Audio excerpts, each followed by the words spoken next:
Hey, Pete here from RC Car Action and Boost, and today we have the latest from Traxxas. This is the TRX-4 all-terrain track set, complete set of 4 tracks to replace the wheels and tires on any TRX-4 model. Ford Bronco, Chevy Blazer, tactical unit, Land Rover Defender, or like the show on the box here, a TRX-4 Sport, just like what I've got here on my bench. So we'll get these unboxed, we'll go through the details and features, then we'll install them and get them outside on some terrain.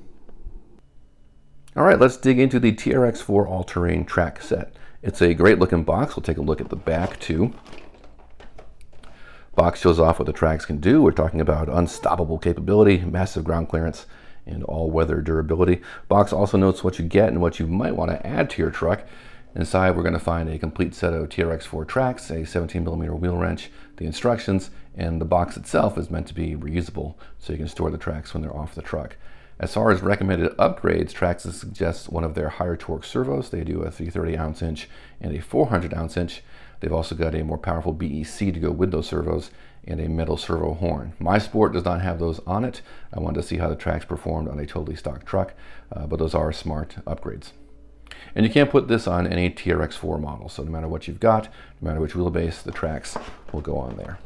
But let's get into the box because that's what we really want to see.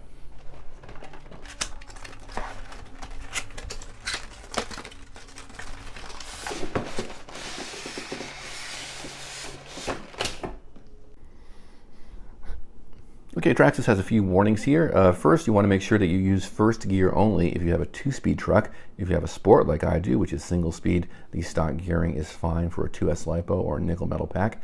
If you want to run in mud or snow, which will be more resistance on the tracks, or if you want to run a 3S LiPo, Traxxas recommends that you go down to an 11-tooth pinion and a 45-tooth spur gear. Acclimate your truck before driving in snow. Basically what you want to do here is make sure that the tracks are not room temperature when you're out driving, because ice and snow will be melted by the room temperature tracks, and then that will refreeze and cause binding or other issues with the tracks. So you want to make sure that you have your tracks be the same operating temperature as your outside conditions.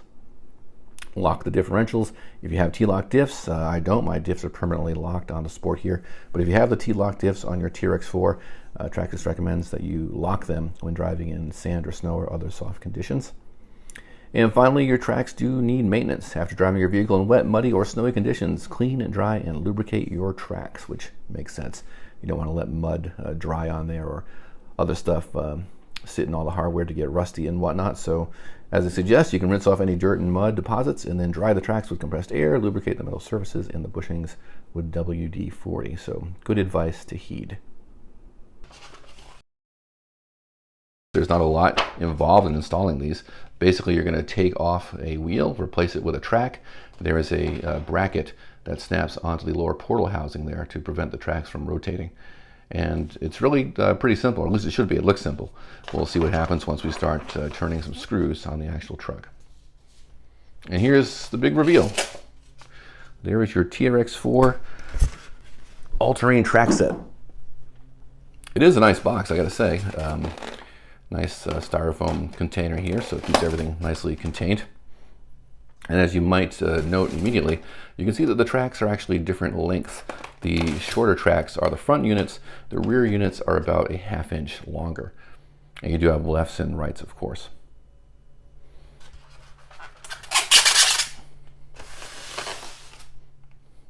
The tracks are labeled so you can see where they belong. Here's your right rear track. And this is the back side of the track. You can see the hex here for the hex hub when you replace a wheel with the track unit. And each track gets this little damper here, and here's your bracket that will attach to the lower portal housing to prevent the tracks from rotating like a wheel would. And this is a nice addition to have a damper on there so that the tracks are allowed some movement, but it's damped and controlled. And there's also some suspension built in with these bogey wheels down here. I think that's what tank guys call these. But it's a spring-loaded arm, and you can see that the this yoke arrangement lets those wheels pivot as well. These 3 wheels are fixed, the rear and the 2 fronts. Those don't have any movement to them. There is some adjustment to them. You can see a gap right in there. And what you can do is you can take off the belt and unhook this arm, and that will let you turn this so that you can open up the spacing between these wheels to adjust the tension of the track, which you don't need to do out of the box. The tracks are all set, ready to install and set at the factory. But if with use you find that the tracks loosen up a little bit, that will let you adjust the tension on the track. Something else that jumps out is that these are bushings in all of the wheels here, and that is by design. There's no bearing upgrade. The very tiny ball bearings that would be in there, if you have ball bearings, are easily jammed up by debris, and you get moisture in there and they can rust, etc.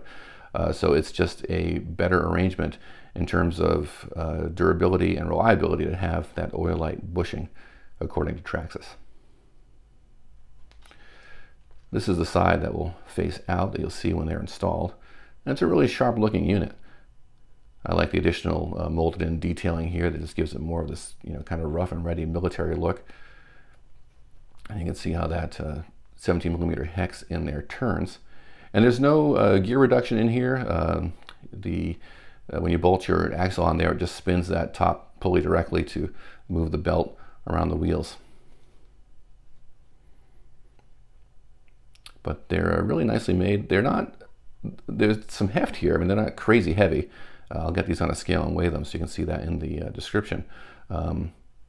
But I think having these be plastic construction, definitely a better idea than making these out of all aluminum, which would, of course, be more expensive, but also quite a bit heavier for no benefit. I mean, these things are stout. They're not, flexing around or feel anything less than really rugged and tough. I'll get a close-up on the belt there. The tread bars are really aggressive. And there's a really deep tooth pattern in there to engage with this top sprocket or pulley. I'm not sure what the preferred term is.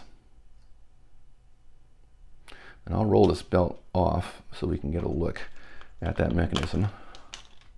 So you can see it's a really deep paddle that will turn the belt.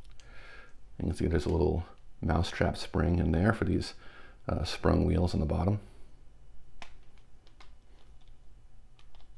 And the action is very smooth on these. It's going to definitely add some resistance to move this big rubber belt around, but I think Traxxas has done a good job of minimizing that. And here's a better look at those drive teeth inside there.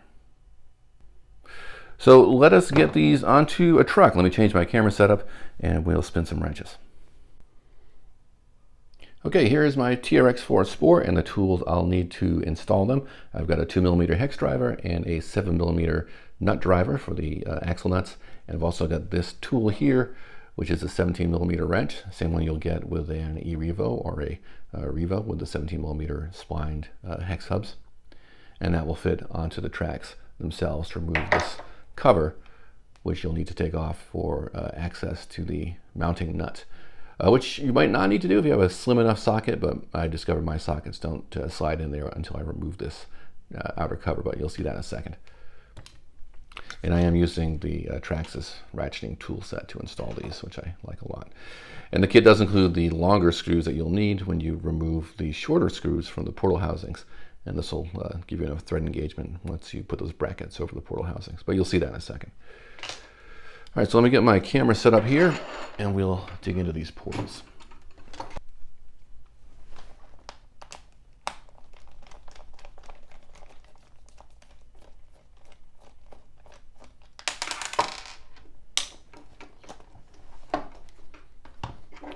And you can install these one at a time, but I'm going to take off the other wheel now just so the camera has a better view of the installation.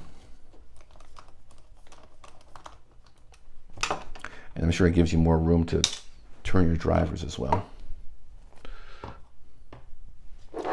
I will install the left front first. So let me find the left front track. There we go, front left. So this will just replace the wheel.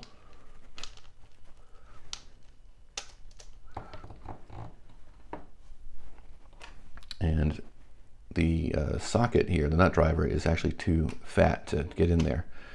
So we'll use the included tool to remove this cover.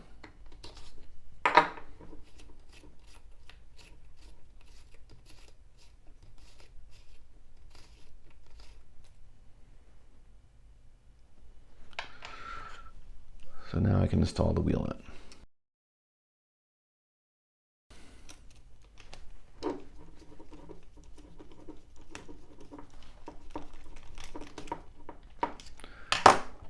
And with that installed, I can put this back on.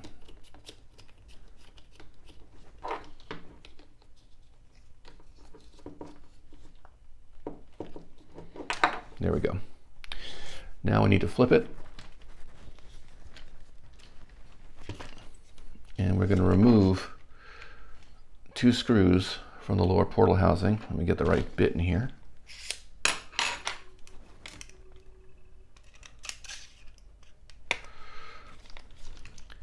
So we're going to remove this screw right here and this screw over here. So let's spin those out.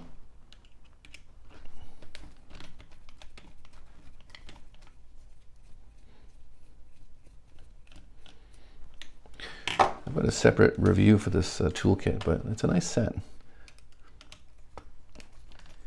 I'm pretty spoiled by the ratchet action.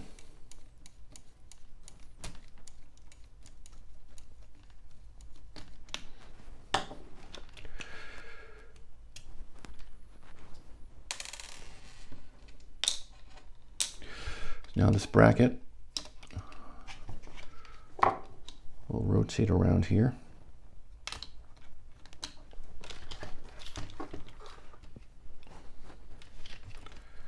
And this just snaps over the portal housing. It's kind of awkward to hold it for the camera and get my hands on it. There. I'm sure it's easier when you're not trying to film it. But it really disappears into the assembly there once you snap it on. And we'll install the longer supplied screws.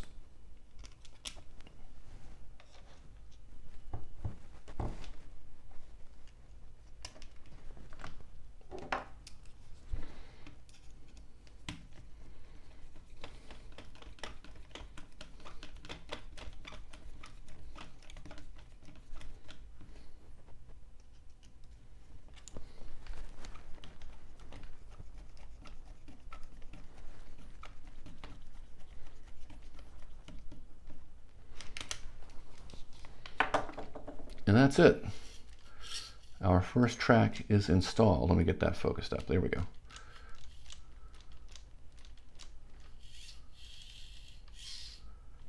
Cool. So I'm going to repeat this process for the other 4 tracks, obviously.